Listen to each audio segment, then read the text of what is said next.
Ow!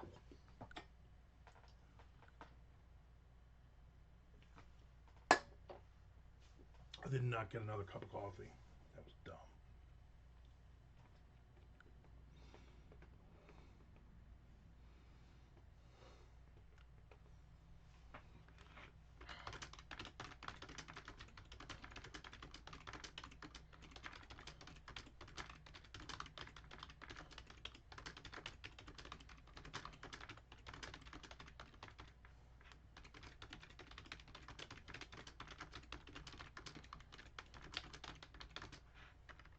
Mm-mm.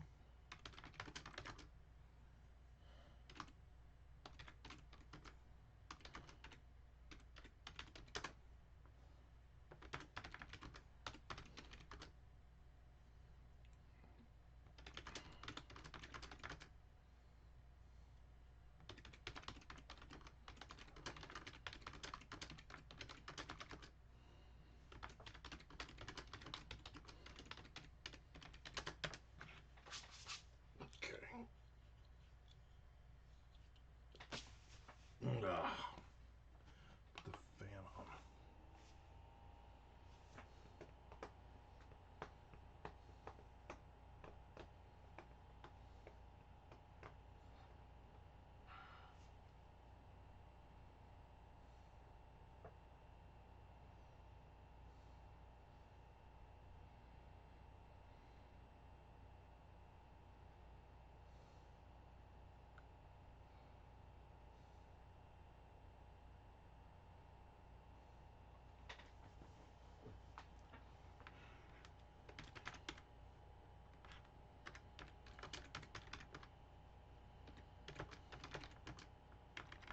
Come on.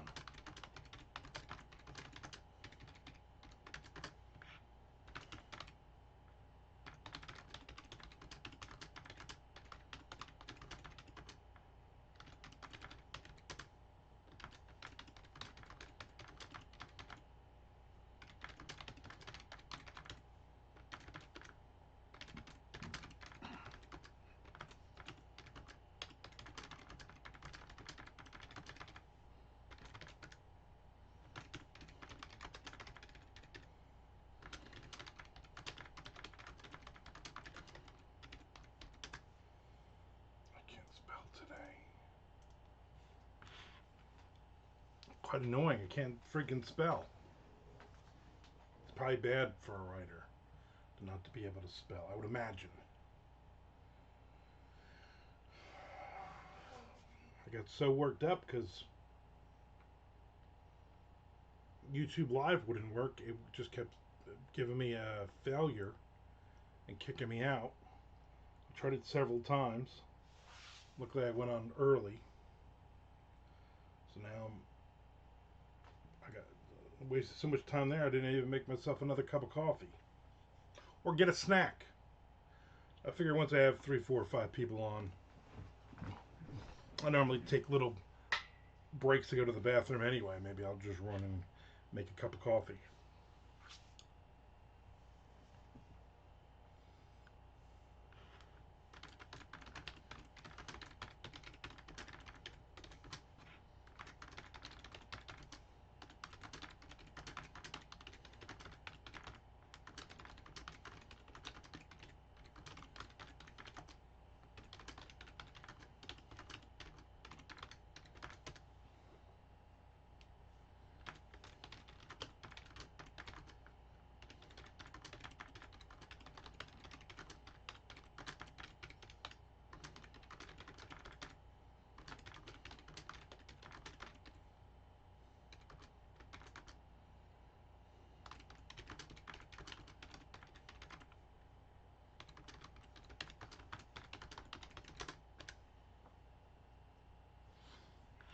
Okay, so I'm trying to get this chapter done. I can see the bottom of the page there. So I should be able to jump to the next page very soon, which will be good. Get this chapter done, send it to Tom, let Tom Duffy write the next chapter at some point today.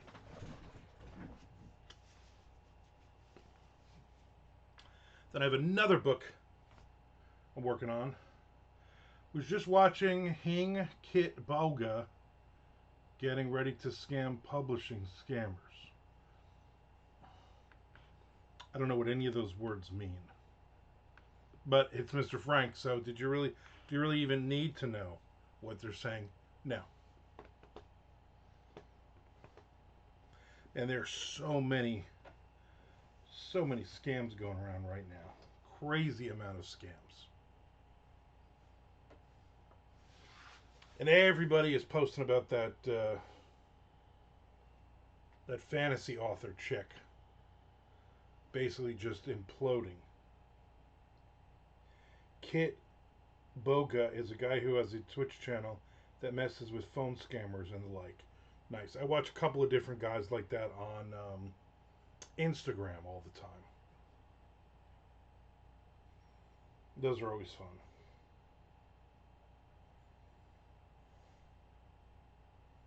It's like, well, John.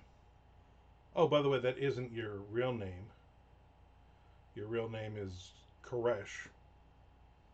And you are, by the way, you are not in Seattle. You were sitting at 1227 whatever street in Singapore.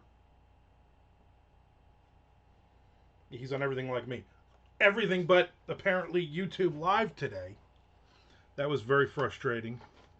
Again, so frustrating, I didn't even get a chance to make another cup of coffee before I jumped in. I realized too late. Or as American Angel would say, realize too late, we're making mistakes.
He's going to email bomb them with interested replies to those, hey, we can publish your book and make you famous scams. And then wait for the scam calls from them to come in. Nice. The name of this guy is, what? Kit Boga? Wasn't he a character in Star Wars? Wasn't he in Cloud City? I'll have to check him out. Give me something to do. Besides freaking write these books.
Okay.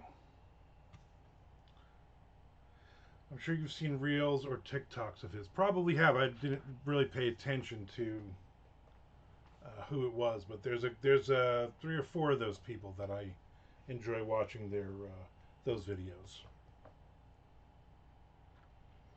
He's a voice changer to sound like a frail old lady. I think I know what you're talking about. Those are fun. I've been watching this. I don't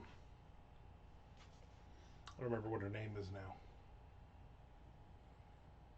but she let me look it up. Anyway, you don't care. She's a fantasy author. Was 22, and she started writing her book when she was 12.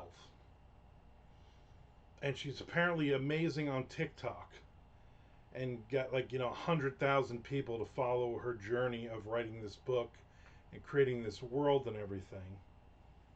And it's fantasy based on like the Zodiac. I don't know if it's Tom Duffy's Zodiac book, but just Zodiac. And then she released her first book, Scorpio Rising, so whatever the heck the name of it is. And it was awful. And it wasn't edited. And it was, from what people said, it was made no sense. And it was basically, it read like a 12-year-old had written her very first story. Not good at all. And so she had it like a pre-order, and she sold a crap ton. Better turn the light on. It's getting dark out here. Too dark to see. Crap ton of pre-orders on this thing. She made a goodly amount of money, but then the reviews started coming in, and they basically beat it to hell. And so she's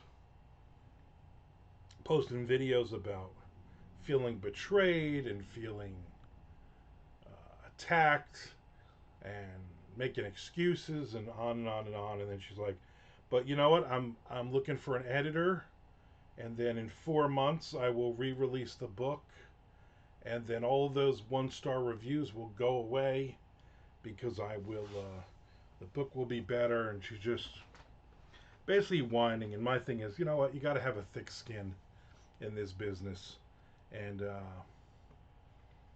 you can't cut corners. You got to have an edit. You got to have an actual edit, not, oh, I edited my own book. That's not an edit. Stupidity. So anyway, there's like, once you hit one, you watch one video, and then YouTube recommends 108 more. You should interview her. Yeah, right. So at what part too late did you realize you needed an editor? But man, people are just jumping on that bandwagon, beating the crap out of her. Like, there's a couple interviews I saw which were nice, which is basically like, hey, don't worry about people saying, oh, it shouldn't have taken you 10 years to write your book. Just you do you, and blah blah blah. And but you got to have a thick skin. And you at 13, at 12 and 13, when you started writing your book, you've been bragging you've been a writer for 10 years, but you literally wrote, you know, one book. You wrote like, however that would be, 1,000 words, whatever. Finishing Salts put out a memoir. Yeah, I saw that. So anyway, so this chick is getting beat to hell over her fantasy book that was not edited. Apparently, was thought up by a 12-year-old girl, and even at 22, when she finally finished it, um, really nothing anybody should be reading. Apparently, during MondoCon, he had messaged me, Finishing Salt, and he was in the area. And I'm glad I didn't answer, because I didn't want him popping in. That would not have been good. Young Mike was here today because he left his cord. I went on Netflix and it said The Biggest Loser doc drops Friday. So instead we watched something else last night. I don't know, maybe you've watched it on something else. But on Netflix, it said Friday. I was well excited. I did try to put it on last night. I don't remember what we watched. I think we just watched a couple things that I had taped. Man, this is disgusting. I was going to take a shower, and I'm like, I didn't leave the house yesterday. You didn't watch it because it's not here till Friday. You get me all fucking worked up. Do your research, Frank. Do your research. Finishing Salt Bay. So, yeah, so he did not pop in. So, anyway, I'm writing our next chapter, though, Tom. Yesterday, I was just like, you know what? I was on Twitch. I wrote a little bit of something.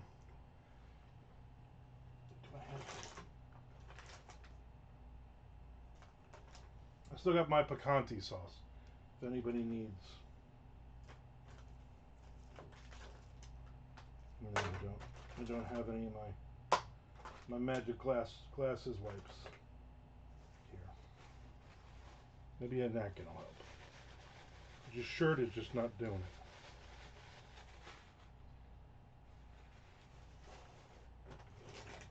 I don't know if you saw the book that I got sent from the publisher yesterday or the day before.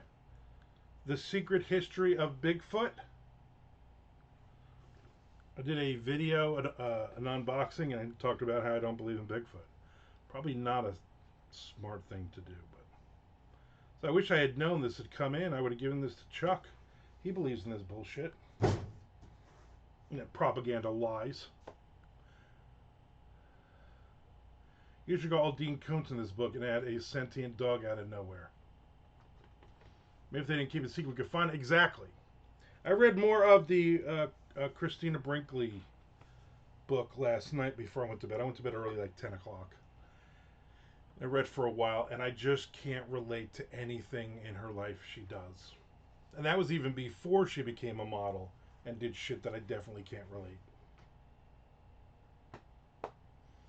So it would be interesting to get to the end and see what kind of review I give it. But until then,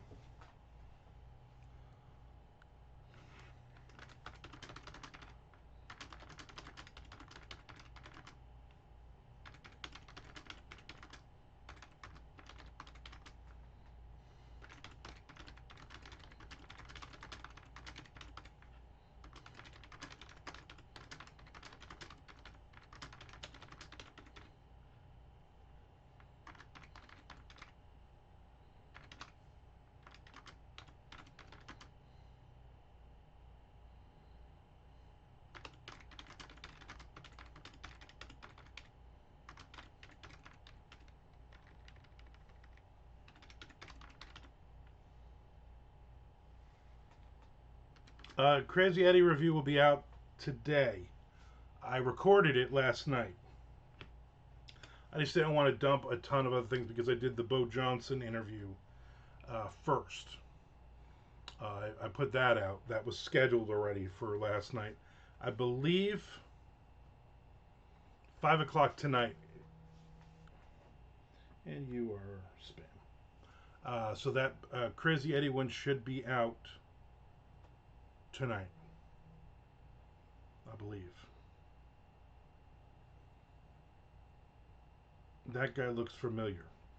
What guy are you talking about? Where?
That guy looks familiar. Is that the guy formerly known as Blaze McRobb? Is Blaze McRobb even around anymore? Blaine Redmont or whoever. Blake Tissues, Bo Bridges, Bo Regard. That guy. He's Bo Johnson. He is a crime thriller author who does chainsaw noir. He's been to BoucherCon. He's a Canadian. He's written the Bishop Rider books. Anyway, I met him at BoucherCon last year. He's very talkative. He was not as talkative in the interview, but he also does interviews and stuff himself. So I thought it was a good one to get some new people to check out my YouTube. Like, all Canadians look familiar for some reason because they're all from the same Canadian Adam and the Canadian Eve, who gave birth to them when they before Canadian Eve pulled down a Molson from the brewery tree and played hockey with it. So yeah.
I prefer Labatt's Blue, yeah.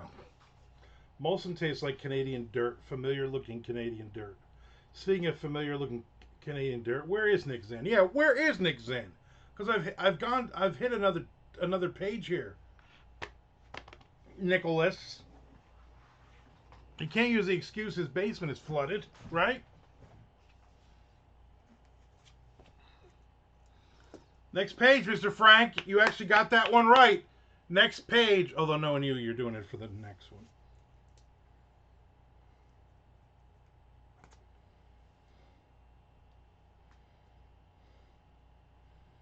What did I have for lunch yesterday?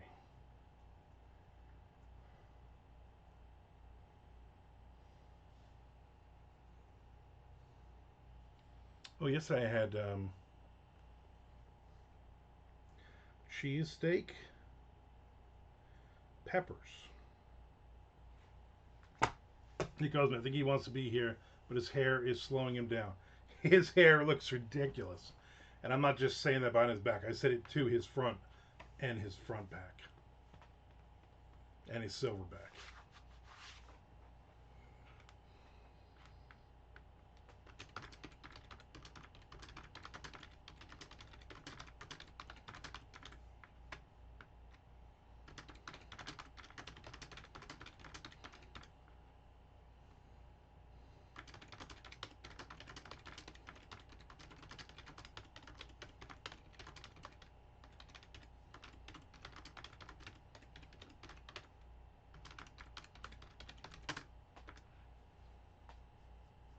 did you call him Spaceballs all weekend? I don't think so. I think we just basically made fun of his hair, just in general. Justin Bieber wants his 13-year-old hair back. Exactly. When I picked him up, when he came walking towards the car at the airport, at first I was like, "Who the hell? Oh, holy shit, that's Nick! Like, what did you do to your hair? Or not do to your hair? What did you not do to your hair?" Better question.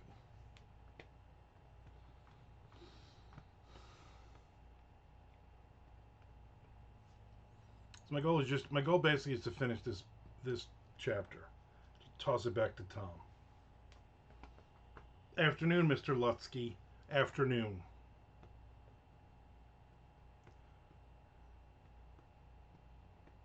You ever start that Ron Rash book, Arm? No, it's about 7 or 8 deep in the TBR pile. I did definitely moved it up, but it's just really, really. I'm trying to get through the Christina Brinkley book. I'm having a hard time with it, but it is due back at the library. Treasure Nico, exactly. So just trying to get through it, but it's very hard when she does things at like 20 years old that I wouldn't even thought to do. I read it as she's better than me and she's very conceited. Maybe that's not how I'm supposed to be reading it, but that's how I'm reading it. She uses a lot of French in it. She loves speaking French and then explaining what she said. They're French first of 30 husbands.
She is better than you, let's be honest. Apparently, she is very better.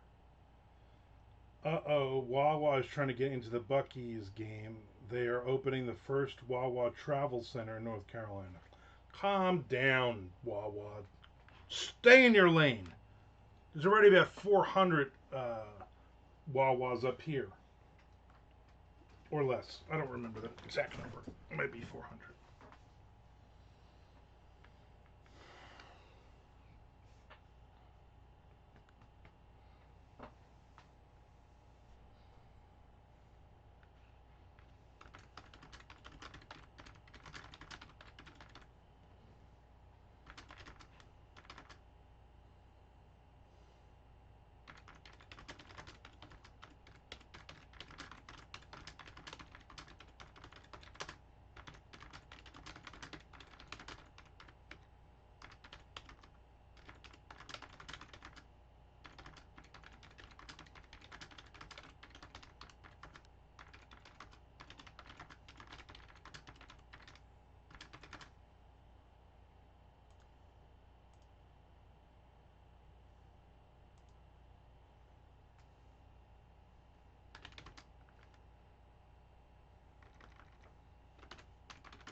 Guess I'll drink this bottle of water. Could be anything. There's no label on it. Could be vodka.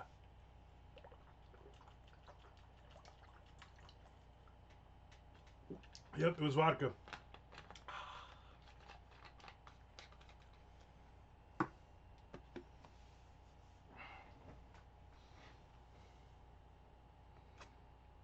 would think Wawa would be trying to do it like in, I don't know, Pennsylvania. Whatever with those people.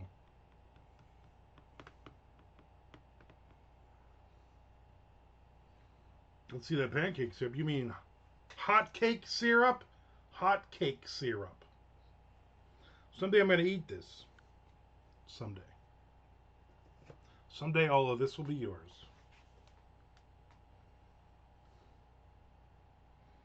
Slapjacks.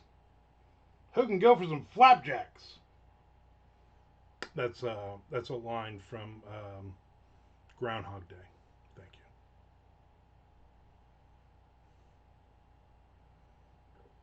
you.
I just what he'd that over the weekend never gets old.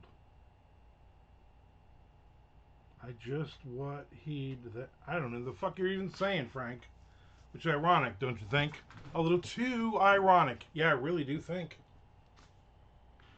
It's like, and then list a bunch of things that aren't really ironic.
Are you kidding me? Jelly Roll Ben? Next page. Next page. Mr. Frank is drunk. Now, if Mr. Frank was drunk, you wouldn't be able to understand any of the words. It's like going crazy when you're already nuts. Jelly roll. What's going on with you, man? We just had MondoCon last weekend. Thought of you. Since you had popped in last year. We were waiting. Tom went to lock the door. I'm like, no. Ben might show up. You don't lock him out. Then we all piled on Tom. We beat him almost nearly to death. Then we were all at the hospital. So if you had showed up while we were at the hospital worried about Tom, then I don't know what happened.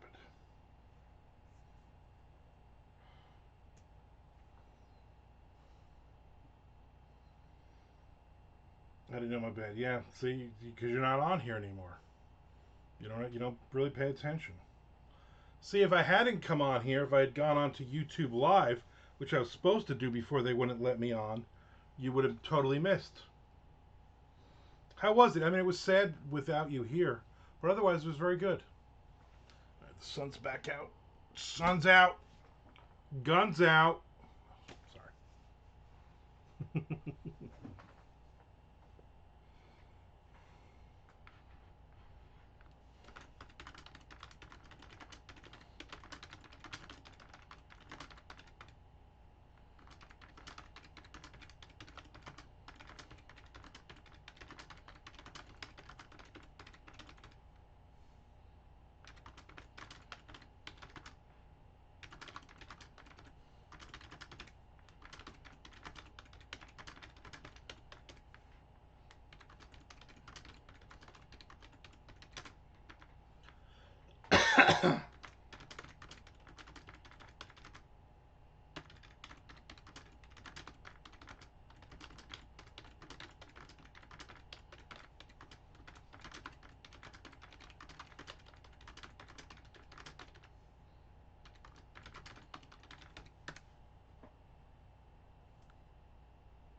42-inch pythons, brother.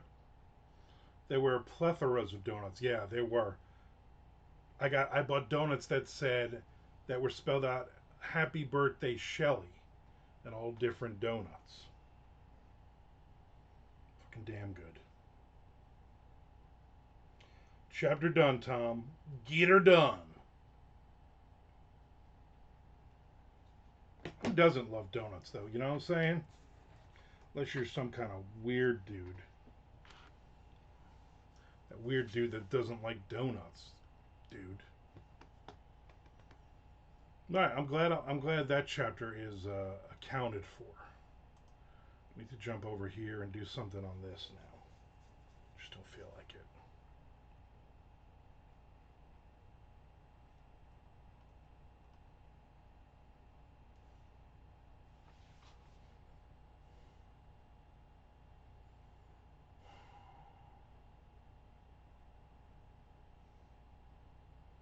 All right, let's talk about something because if not, I'm going. I'm leaving.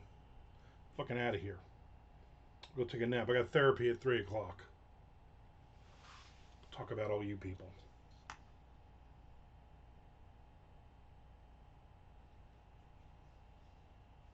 Actually, it's been the night we're talking about somebody being back in town, making life hard for all of us. Tell a story. What story do you want to hear?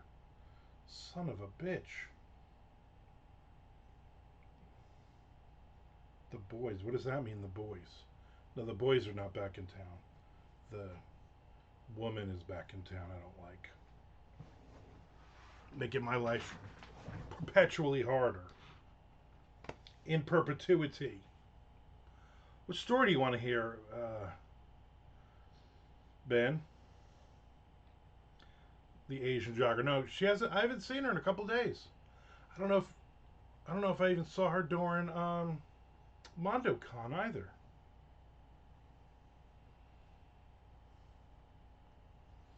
It's weird because I know she has a kid in a stroller. So sometimes, maybe once or twice a month, I'll see her out there with the stroller jogging. And then I'll see her husband will be jogging when she's not jogging, so she's home with the kid. But then I see them both out there jogging, and I'm like, who's watching the kid? The Chuck's truck blocked public transportation again. No, but the douchebag across the street, because Chuck parked right there. Every night he parks his car, he backs up into his driveway, and because Chuck's car is there, I guess he thought everybody was gonna park in front of his house, so he parks his car right across from Chuck. So people were having a fun trying to get in, you know.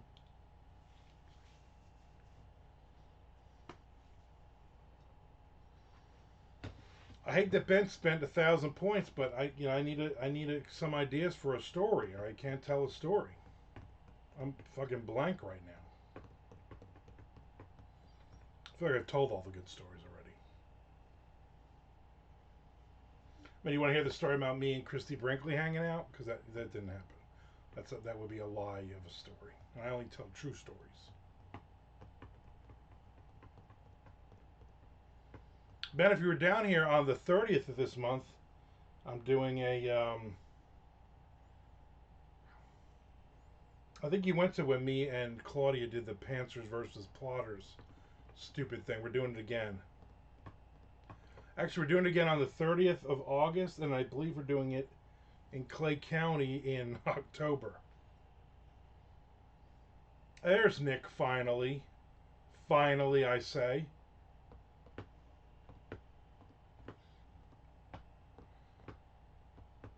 It'll be interesting because Claudia will do her same exact PowerPoint speech. And then I'm just going to talk randomly for 20 or 30 or 40 or 50 minutes.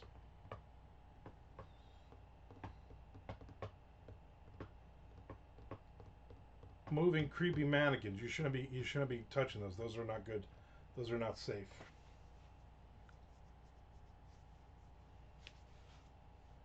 Not safe at all. And name mannequins that aren't creepy, you know? They're all fucking creepy.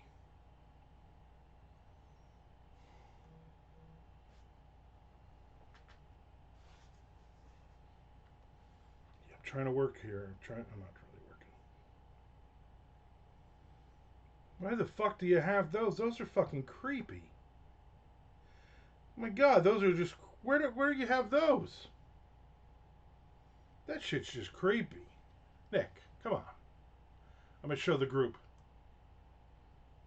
Here's the creepy mannequins. Can you see the mannequins? There. Creepy and then creepy. Fucking creepy. Don't be having that shit in your house. Give them to a new home. It should be you gave them to a dumpster.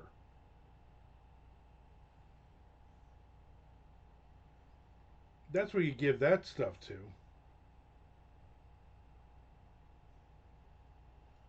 Insane. Yeah, is that Nick Sextud? I would imagine it is. That's a creepy thing to have in your house.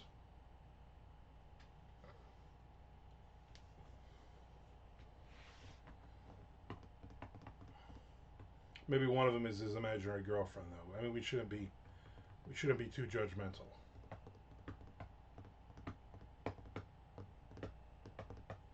Not mine. Oh, sure, not anymore. Now that you gave them away. You know what you do with those, Nick? You fill them with dynamite. And you go to the park and you blow them up, and then they find the treasure for you. That's what you do. It rubs lotion on his hair or it gets the hose. Yeah, pretty much. Creepy. Creepy. Would ya? I want to remind everybody to subscribe or resubscribe, and also to follow me on YouTube. Yeah, that's just fucking weird.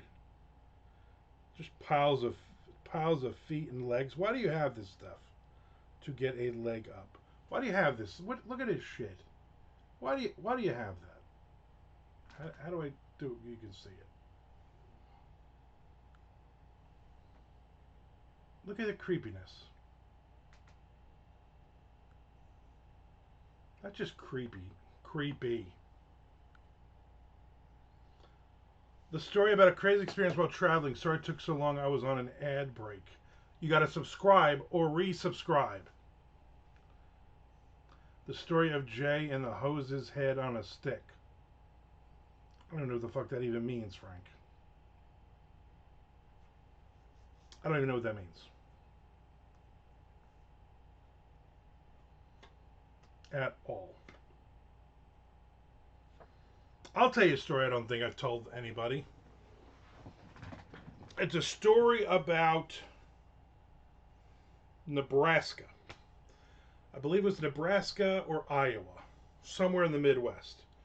It's mid 1995. We don't have cell phones. It's the middle of summer. I'm managing a band that shall remain nameless. You never heard of them anyway. They were a shitty band from New Jersey, death metal band. I managed them. We had a big falling out at the end. But at this point, we're all friends. We're all in the lead guitarist, his van. We're driving through somewhere. And he would always have on the only cassette he would play, because it was an older van, we still had cassettes. Even though CDs had been out for many years by that point in 1995. He would not play The Accused, thank God. He would play the Trick or Treat soundtrack, which was Fastway, the band Fastway, all of their songs. And he would play that and he would just leave it in. So when you're traveling from New Jersey to Nebraska and it's about 400 hours, you've listened to about, I don't know, 700 times of that fucking cassette, it felt like. The Bodyguard soundtrack, no, that would be on the ride home because we would all try to get in a better mood. So we are driving through cornfields. Not through the cornfields, but on highways and on the other side are cornfields. And somebody says, don't you have another cassette? Don't you have Korn? The band Korn? And no, there was nobody had Korn. But then they talked about the band Korn for a while, which I was not a fan of back then. I think their first album had just come out, and that Chutes and Ladders song or whatever, and I'm like, this is dumb. I still think it's dumb. Anyway, as we're driving through miles and miles of cornfields, the front passenger tire pops. Doug has no spare tire because we took the spare tire out to put more gear in the van because he didn't have the cool van thing where you put the tire outside. He didn't have that set up. Miss Frank wants to know, was it a conversion van? Was there a wizard battling a unicorn mural painted on the side with a single black teardrop window in the rear where all the magic happened? And I'm like, no. No, it was a burgundy. It was a conversion band, but it was a burgundy conversion band. But he had ripped everything out. So you're literally, unless you unless you were the driver or you sat in the passenger seat, you basically sat on amps or the drum boxes, the drum kit boxes. You sat on equipment. And if you were in the back, it was like three people, basically with your back against Marshall amps, and then your feet basically pressed against the back door, and you hope that you didn't kick the door open when you hit a bump. Korn in '95, maybe. Yeah, they were around because so we all used to do demos. We all used to do the bootleg cassettes and all that stuff. So Korn has been around. We did all those shitty bands like that. except for the Fastway soundtrack, which was always in. And then we would always be bitching and complaining. Doug, can you put something else in? He's like, it's the only cassette I have. I'm like, everybody brought stuff. You have a CD player. Here, I got the Ingve's greatest hits. I brought in my shit because I didn't want to listen to Fastway. He's like, no, we're going to listen to this. I'm the driver. It's my vehicle. Okay. So anyway, the tire blows. And he's doing like 80. And so, like, we're tossed around. I remember, like, banging my head against the side of the van and everything else. So now we got to get out of the van. Side of the road, it's 1,000 degrees. There's fucking corn everywhere. Everybody's talking about Children of the Corn, all these stupid horror movies. A couple of people you could see get a little frightened. And this pickup truck comes by. And the color of the pickup truck was rust. The tires blows, but does the driver? No. You know, he was an asshole at the end, so he blew in that respect.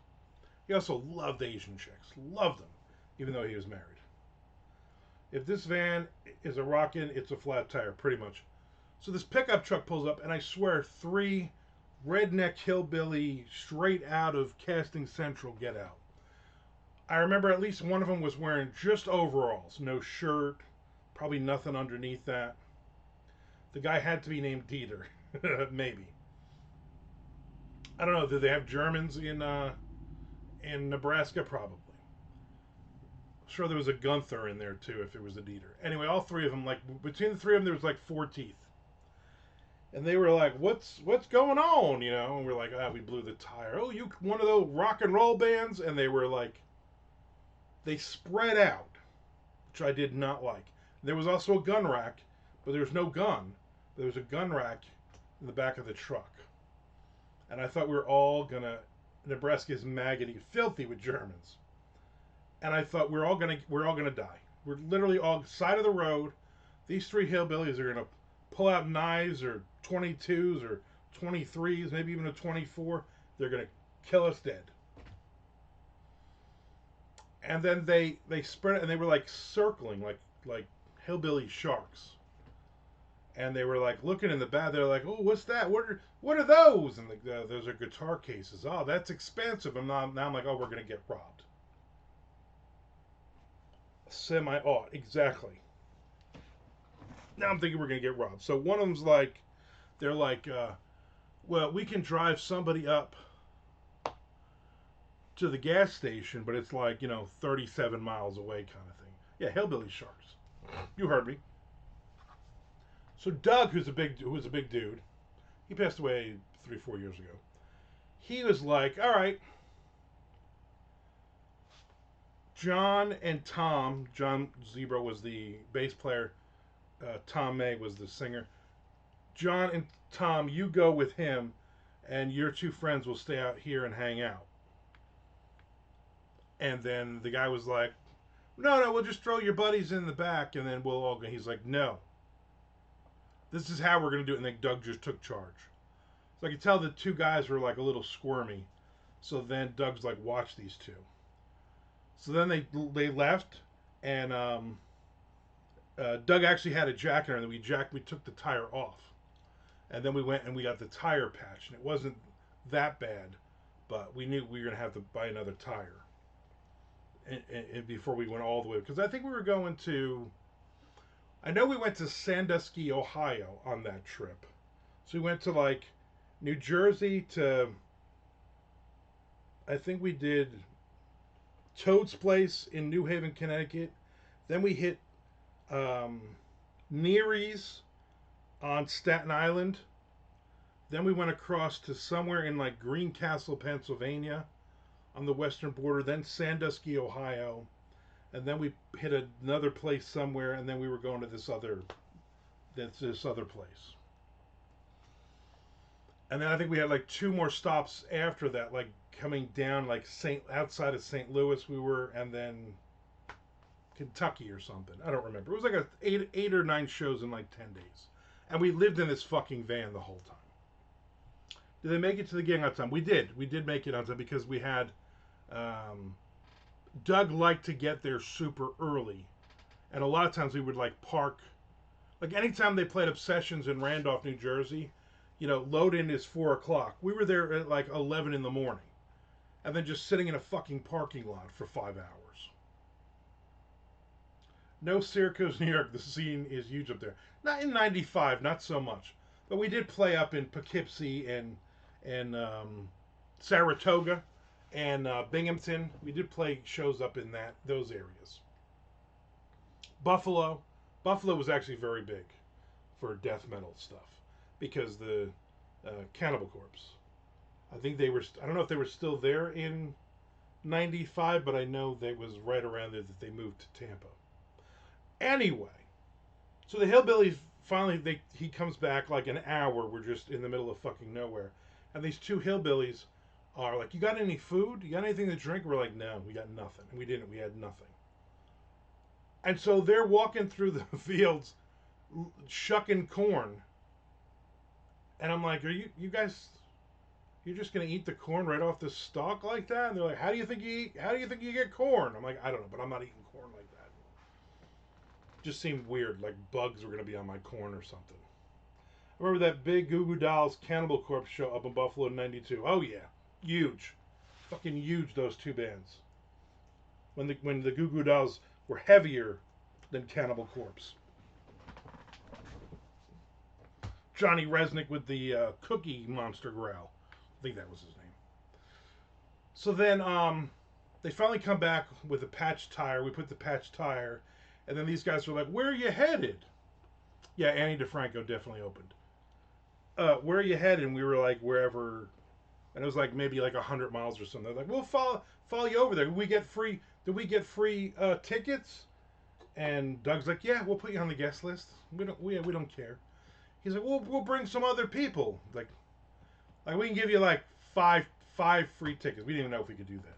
Yeah, Billy Milano closed. So I remember going to the gig and these hillbillies showed up. And then I think they used a payphone and they invited like another dozen hillbillies to show. And then I remember, I'm trying to think of who they. So some of those shows, like some of them, they opened for At the Gates. I actually was talking about this. They did when At the Gates from wherever they are, Sweden or Finland or whatever. They would do like several short legs of tours, like so. Obsessions in Randolph, the Stone Pony in Asbury Park. The band opened for them at a bunch of different places. Armand knows me like talking to show exactly. So I remember the band opened At the Gates was the headliner, and they go on first, and I'll never forget. I was standing near the merchandising table, and all these hillbillies were like they could not believe the noise coming from the stage. They were like they were incredulous, and they all looked at each other and they all just walked out. So that was pretty funny. How far west did you travel? So we just went to, I think it's somewhere like in the middle of Nebraska, and then we headed down to somewhere to the west of St. Louis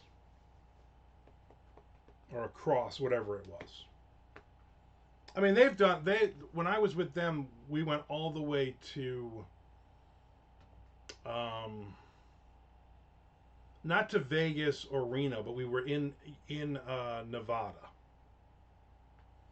And that hillbilly was Kenny Chesney. You know what? Could have been. He just didn't have the hat on, the proper hat, so we didn't notice. One of them did have, the one with the overalls and nothing underneath, did have a beat up cowboy hat on though. So that was fun. We would do a lot of those tours, and I would have to take a shit ton of time off of work.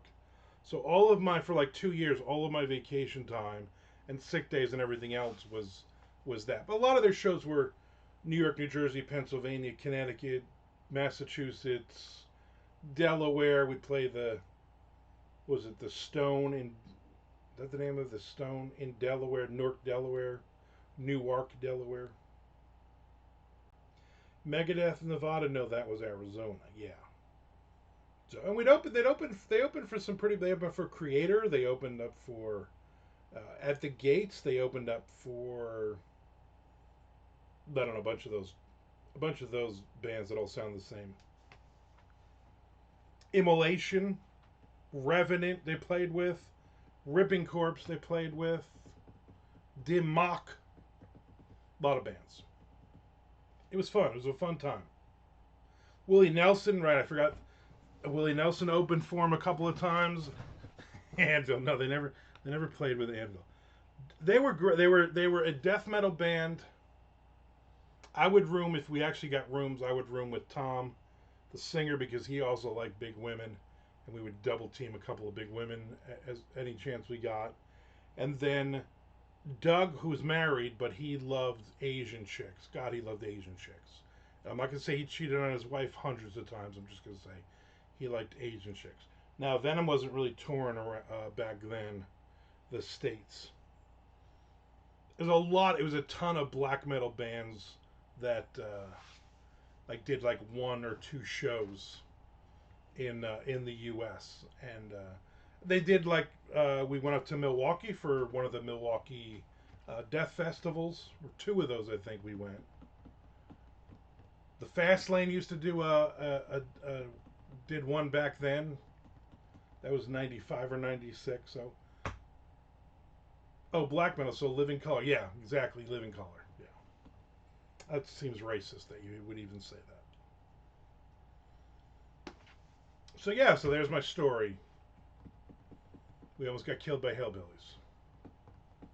Wow, Mr. Frank says wow. I've seen Living Color a couple. I saw Living Color at Lemoore headlining, and I saw them on the at the Lollapalooza the first year. They were very good. Oh, Mr. Nick, I know that's just why are you saying stuff like that? That just seems rude.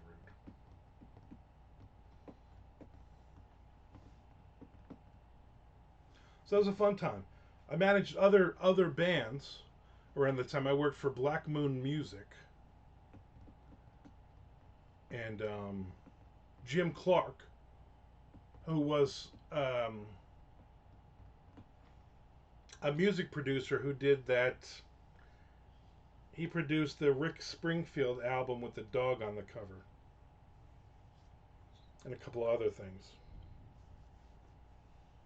Yeah, leave the untoward statements to Frank is right. So he did that, and then we managed. I managed a band Contempt, and we went to Europe for 2 weeks in '96. I don't know. That was before Massacre. So it was like '94. I think I was 24 years old. We did like 18 days in Europe. Contempt with a K? No, they didn't spell it like that. That would have been really, really typical. It was them. There was another band called Spin Cycle, but Side Kill. Yes, that's it, Mr. Frank. Yes. Contempt. And I forget who the third band was. But anyway, those three bands we did Europe. No, it's more like Spin, Spin, but then it's Psykill. And I believe all three members of that band are now all passed away. Very edgy. Yeah, they were like a Pantera sounding band. It was three guys, but it was just the guitar was like punched in your face, and then they did some songs that were um, funny. I guess had some funny lyrics. I remember their demo when they put out their demo. Yeah, I'll just listen. Exact. You know what? Yeah, their demo at the end of the demo, the guitar player just playing and playing and playing, and then finally the lead singer, like you've seen like in a million other times back then, is like no, they weren't as screwy as Scatterbrain. It was like Pantera, but some over the top dumb lyrics, sex lyrics kind of things. Yeah, I'll just listen to Pantera. Funny like Green Jelly? No, I don't find Green Jelly funny. At the end of the last song, he's just playing this crazy guitar solo, and then the singer's yelling, whatever his name was. Bobby, stop. Bobby, enough. Bobby, we're done. Bobby, I gotta take a shit. Stop, stop. And they said, and Bobby's like, whoa, what's the matter? He's like, I gotta go take a crap. And then you hear him walking up steps or something, and then he sits down at a toilet, and then they make all kinds of fart noises for like 3 minutes. And they thought that was fucking hysterical at the end of their demo.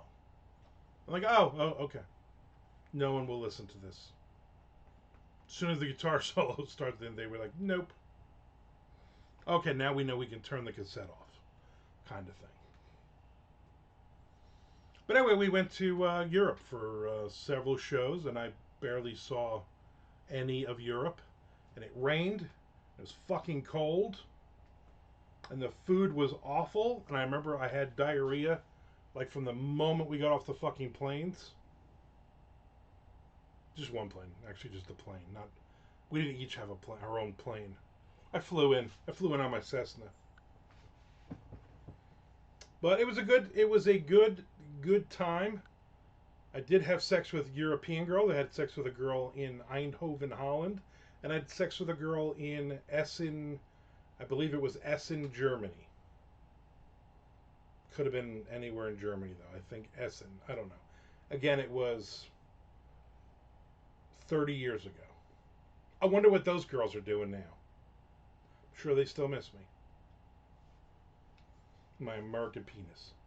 Robert Essig. Yes, that's it. Robert Essig, Germany. Right.